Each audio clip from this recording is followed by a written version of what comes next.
Bienvenidos a nuestro canal Biblia y Teología en solo minutos. Yo soy Patricia Grace, doctora en Teología. Les damos la bienvenida a nuestro canal. Les invitamos a que se suscriban, a que le den a la campanita, a que compartan con por lo menos 5 de sus familiares y amigos nuestras enseñanzas para que nos ayuden a difundir más el conocimiento de la palabra de Dios. Pues recordemos que la Escritura dice que la fe viene por el oír la palabra de Dios.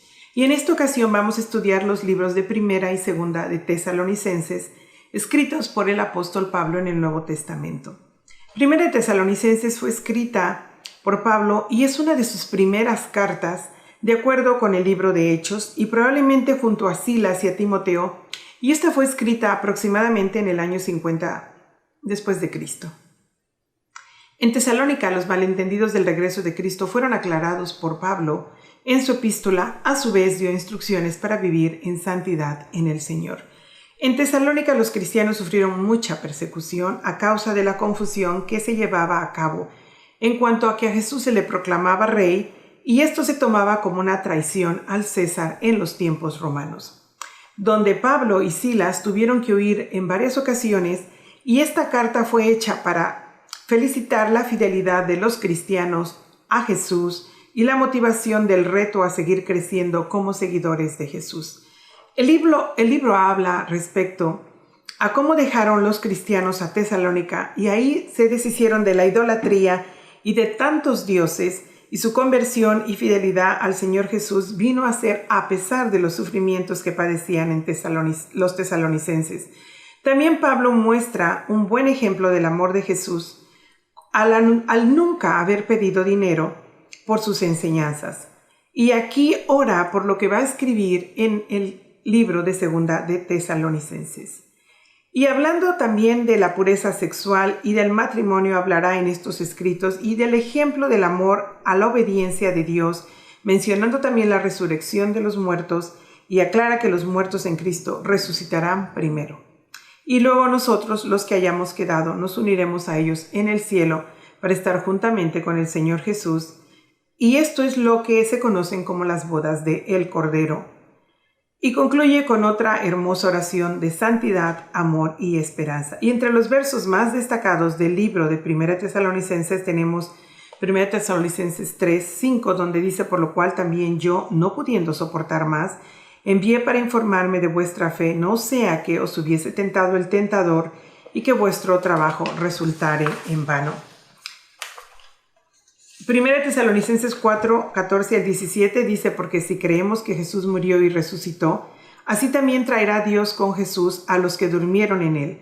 Por lo cual os decimos esto en palabra del Señor, que nosotros que vivimos, que habremos quedado hasta la venida del Señor, no precederemos a los que durmieron, porque el Señor mismo, con voz de mando, con voz de arcángel y con trompeta de Dios, descenderá de los cielos, y los muertos en Cristo resucitarán primero. Luego nosotros, los que vivimos, los que hayamos quedado, seremos juntamente arrebatados con ellos en las nubes para recibir al Señor en el aire, y así estaremos siempre con el Señor.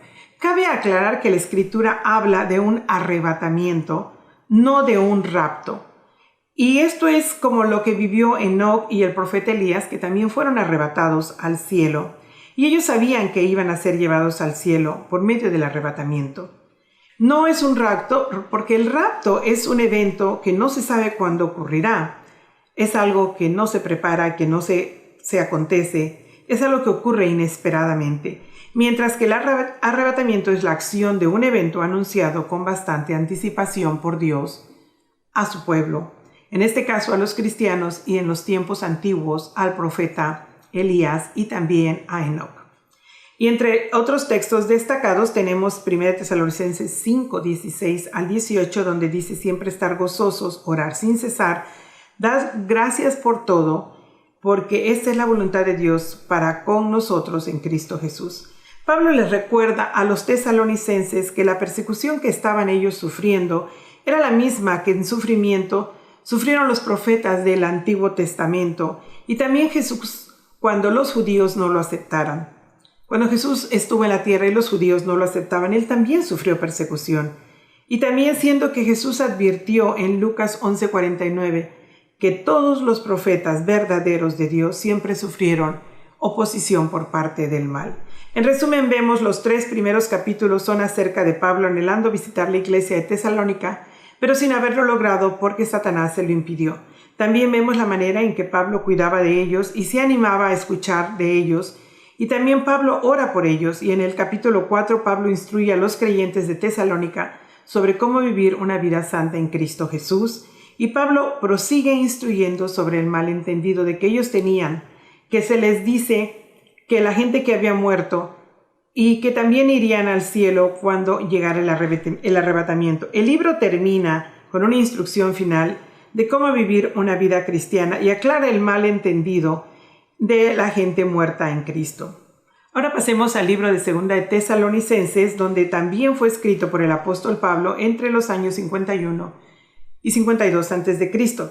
La iglesia de Tesalónica, donde los problemas se habían empeorado, pues los malentendidos acerca del Señor se habían dado, y ellos pensaban que este evento ya había acontecido, así es que dejaron de trabajar, estaban siendo gravemente perseguidos, y Pablo les escribe a ellos el libro de Segunda de Tesalonicenses para aclarar todos estos malos entendidos y para consolarlos por el sufrimiento. El libro cuenta con 3 capítulos. El capítulo 1, Pablo saluda a la iglesia de Tesalónica y los anima y los exhorta, los felicita porque han oído que están haciendo bien las cosas y ora por ellos. En el capítulo 2, Pablo explica lo que sucederá en el día del Señor y habla del castigo a los que los oprimen, así también como habla de lo que aún en nuestros tiempos hay gente que da falsas enseñanzas cristianas, diciendo también que el día del Señor ha ocurrido. Por lo que es bueno explicar que el arrebatamiento no ocurrirá sin antes acontezcan todas las señales escritas y profetizadas, por lo cual es de suma importancia conocer para no ser engañados, siendo que ya hubo y habrá también un anuncio falso de que el arrebatamiento ya ocurrió, y esta mentira es con el fin de crear confusión, desánimo, extravío, y muchos que ignoran las escrituras pueden caer en el engaño, por lo cual es precedentemente importante adquirir el conocimiento de estos eventos para no caer en este juego de maldad. Y también como entonces en nuestros tiempos, ellos pensaron que Jesús ya se había ido y no los había llevado. Por lo mismo es que Pablo les recuerda que ya les había enseñado que no cayeran en estas falsas profecías, en este engaño, y que cuando llegara el momento del arrebatamiento esto sería muy evidente. También los anima a permanecer firmes y les dice que se aparten de los hermanos que no viven de acuerdo al Evangelio.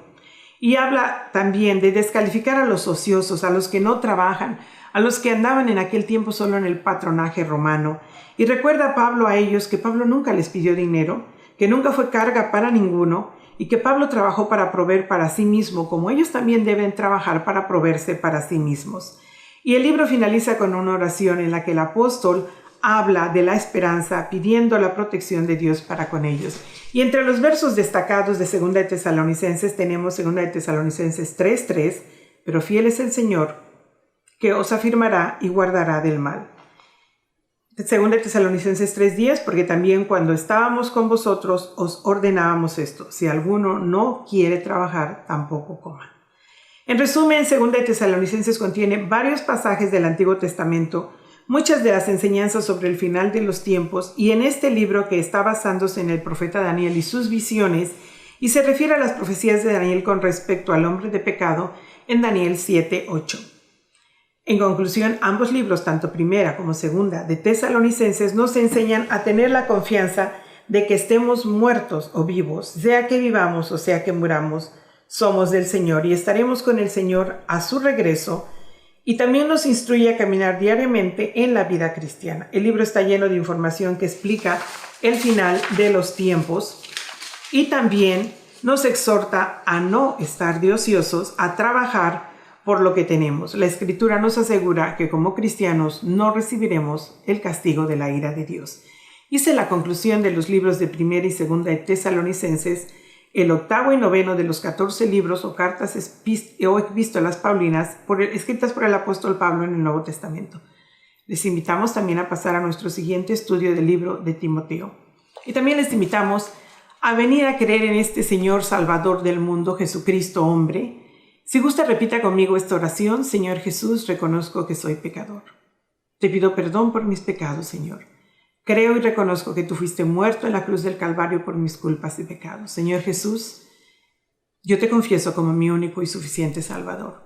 Escribe mi nombre en el libro de la vida eterna y dale sentido a mi existencia y toma el trono de mi corazón. Lo pido en tu poderoso nombre, Rey Cristo Jesús, mi Rey Cristo Jesús. Amén. El Señor te bendiga y te guarde. El Señor haga resplandecer su rostro sobre ti y tenga de ti misericordia. El Señor alce sobre ti su rostro y ponga en ti paz.